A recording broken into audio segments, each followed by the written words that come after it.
میرے ابا اسکول چلاتے تھے۔ ابا جو بھی خوبصورت ٹیچر دیکھتے اس پر عاشق ہو جاتے۔ اماں کی وفات کے بعد ابا نے ایک ٹیچر سے شادی کر لی۔ وہ اپنے بھائی کو بھی ساتھ لے آئی۔ روزانہ رات کو اس کا بھائی میری ندی پہ ہاتھ پھیرتا اور اپنا موٹو میرے ہاتھ میں پکڑا دیتا۔ میں بھی مزے سے پکڑ کر کھینچتی۔ یہ سب خواب میں کر رہی ہوتی کہ میں کوئی لمبی چیز سے کھیل رہی ہوں۔ ایک دن اچانک سے ابو آ گئے اور میں اماں کے بھائی کا ہاتھ میں پکڑ کر کھیل رہی تھی۔ ابا نے آج پھر کسی نئی ٹیچر کو میرے کمرے میں لا کر اس کے کپڑے اور پتلون اتار دی۔ دوستوں، کہانی میں آگے کیا ہوا جاننے کے لیے کہانی کو پورا سنیں۔ میرے ابو دنیا کے سب سے اچھے ابو ہیں، ایسا میرا کہنا ہے۔ میرے ابو اسکول ٹیچر ہیں اور وہ اسکول چلاتے ہیں۔ میں 14 سال کی ہوں اور ابو کے اسکول میں ہی پڑھتی ہوں۔ ہمارے اسکول میں لڑکے لڑکیاں دونوں تعلیم حاصل کرتے ہیں، مگر ٹیچر صرف لڑکیاں ہیں، وہ بھی جوان۔ مس نازیہ ہمارے اسکول کی سب سے خوبصورت اور جوان ٹیچر تھیں۔ ان کا گورا بدن سب کے منہ کھول دیتا۔ مس نازیہ ساڑی پہن کر آیا کرتیں۔ ان کے پیٹ کا ایک حصہ صاف دکھائی دیتا۔ مس نازیہ سائنس پڑھایا کرتی تھیں۔ وہ ہمیں پڑھا رہی تھیں کہ میرے ابو کلاس روم میں داخل ہوئے۔ بچوں نے انہیں سلام کیا مگر وہ انہیں نظر انداز کر کے مس نازیہ کی طرف بڑھے۔ ابو کی نظر ان کی پینٹ پر تھی۔ انہوں نے اپنا ہاتھ اس کی کمر پہ رکھا۔ مس نازیہ نے اپنا منہ کھولا اور شرماتے ہوئے ابو کی جانب دیکھنے لگی۔ مس نازیہ، آپ کی کمر کا درد کیسا ہے اب؟ ابو سرگوشیاں انداز میں بولے۔ آپ کی دوا سے بالکل ٹھیک ہے، 1-2 بار مزید دوا دیں گے تو بالکل ٹھیک ہو جائے گا۔ اپنا ہاتھ ابو کے درمیانی حصے کی جانب بڑھا کر بولی۔ ابو نے مس نازیہ کے کان والے حصے پر ہاتھ رکھا اور کہا، رات کے وقت میرے گھر آ جانا دوا لگوانے، اور پھر کمرے سے باہر نکلے۔ مجھے لگتا ہے مس نازیہ اور تمہارے ابو کے درمیان کوئی سین آن ہے، کبھی کبھی ایک دوسرے سے ایسی باتیں کرتے ہیں۔ میرے ساتھ بیٹھی میری دوست نے کہا، کیا مطلب؟ میں نے پوچھا۔ مطلب کچھ نہیں ہے، رات کے وقت جب سر میڈم کو کمرے میں لے جا کر ان کو دوا لگائیں گے تو تم چھپ کر دیکھنا، پھر تمہیں معلوم ہو جائے گا سب کچھ، میری دوست نے کہا۔ میں خاموش ہو گئی اور رات ہونے کا انتظار کرنے لگی۔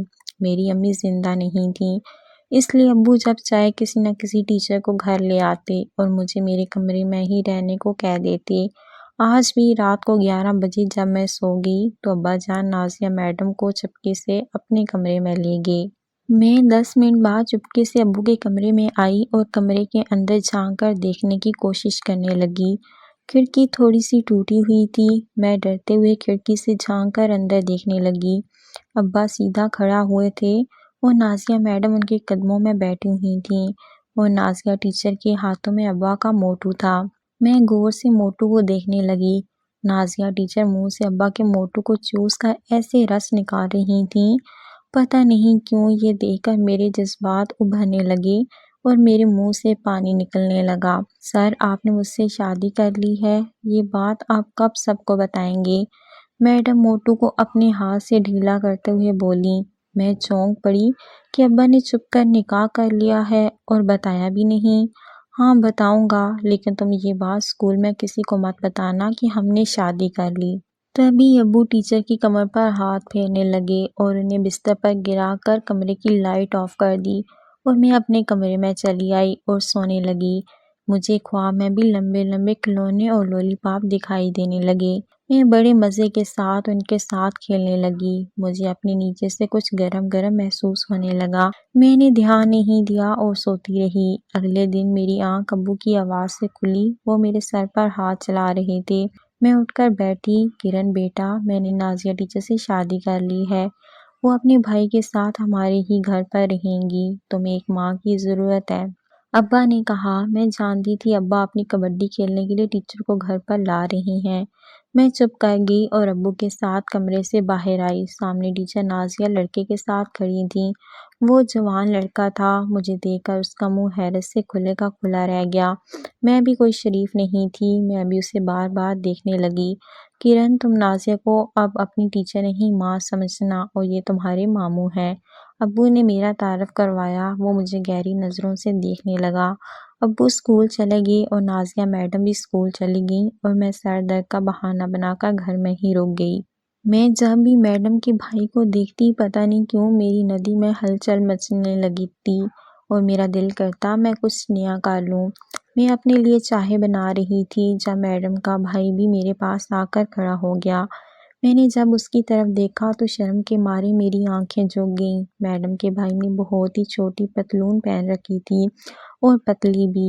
میڈم کے بھائی کے موٹو کو میں دیکھنے لگی۔ وہ بولا، چوری چوری نگاہوں سے کیا دیکھ رہی ہو؟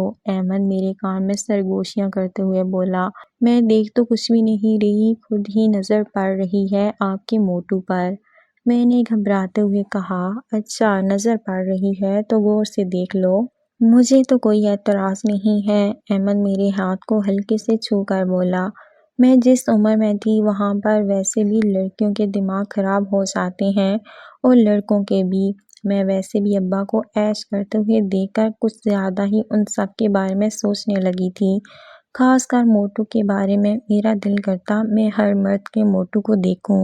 میں اگر تمہارا موٹو دیکھ لوں تو تمہیں کوئی اعتراض نہیں ہوگا کیا؟ میں اپنا رخ اس کی طرف کر کے بے تکلف انداز میں بولی، ہاں مجھے کوئی اعتراض نہیں ہوگا، مگر تمہیں بھی مجھے اپنی چیز دکھانی پڑے گی بدلے میں۔ وہ میرے سامنے شرط رکھتے ہوئے بولا، ہاں ٹھیک ہے دکھا دوں گی، مگر وہ کون سی چیز ہے؟ میں نے احمد سے پوچھا۔ وہ نیچے کی طرف اشارہ کرنے لگا۔ میں سمجھ نہیں پا رہی تھی کہ وہ کس چیز کی بات کر رہا ہے۔ کیا اشارے کر رہے ہو تم؟ منہ سے بولو نا۔ میں نے کہا، پاگل لڑکی، میں تمہاری ندی کی بات کر رہا ہوں۔ تو میرے موٹو کے ساتھ کھیلنا اور میں تمہاری ندی کے ساتھ کھیلوں گا۔ احمد نے مجھے بتایا۔ میں نے فوراً حامی بھر لی کیونکہ میں کچھ بے چین جو ہونے لگی تھی۔ چلو ٹھیک ہے، پھر رات میں کریں گے۔ جب آپی اور سر کمرے میں چلے جائیں گے تب میں چھپ کر تمہارے کمرے میں آ جاؤں گا۔ ابھی وہ دونوں گھر واپس آنے والے ہوں گے۔ احمد چالاک اور مہذب سمجھدار لڑکا تھا، اس لیے وہ سوچ سمجھ کر سب کرنے لگا۔ کچھ دیر بعد ابا اور ٹیچر جی گھر واپس آ گئے۔ ہم ایک ساتھ کھانا کھانے لگے۔ میں غور سے ابو کی طرف دیکھنے لگی اور سوچنے لگی کہ ابو تو اسکول کی ہر ٹیچر کے ہی کامنٹس چیک کیا کرتے تھے اور اسے گود میں بھی بٹھایا کرتے تھے، پھر انہوں نے صرف نازیہ میڈم سے ہی کیوں شادی کی؟ میرے پاس اس سوال کا جواب نہیں تھا۔ ابا رات 8 بجے ہی سر درد کا بہانہ بنا کر میڈم کے ساتھ کمرے میں چلے گئے۔